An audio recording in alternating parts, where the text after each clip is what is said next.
Justement parce que nous faisons ces choses que Jésus, je ne suis pas venu pour des personnes qui se comportent bien, mais pour des personnes qui reconnaissent qu'ils sont faibles, pour des personnes qui reconnaissent qu'elles sont faibles, autant pour moi, pour des personnes qui ne s'en sortent pas, pour des personnes qui reconnaissent qu'elles ne parviennent pas à pratiquer la parole, qu'elles ne parviennent pas à pratiquer les commandements. C'est pour des pareilles personnes que Jésus est venu.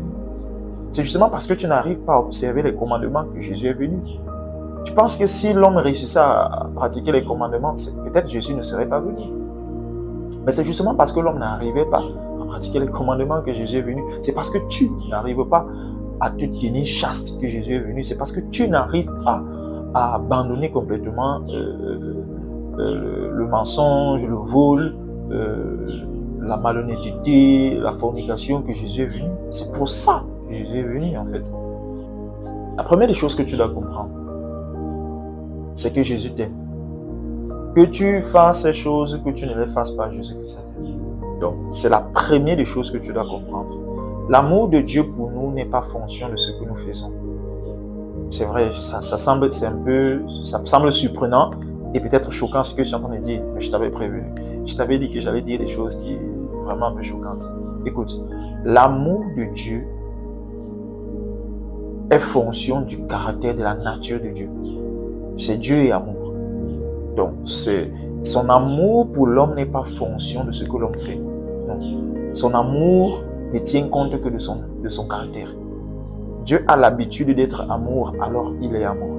Dieu a l'habitude d'être... Parce que Dieu est amour, alors il donne de l'amour.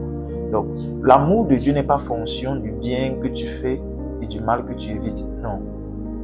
Non. Dieu t'aime et il t'aime énormément.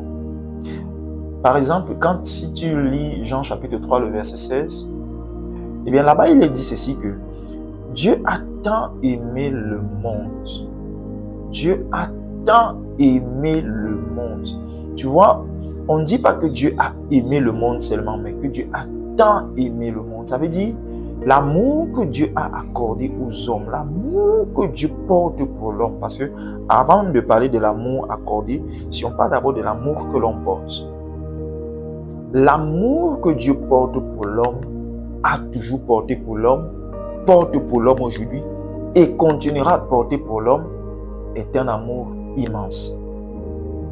C'est un grand amour. Et on dit ici que Dieu a tant aimé le monde. Ça veut dire que Dieu a aimé des personnes qui n'étaient pas aimables. A aimé des personnes qui n'attiraient pas l'amour. A aimé des personnes qui ne se comportaient pas comme ce Dieu voulait. A aimé des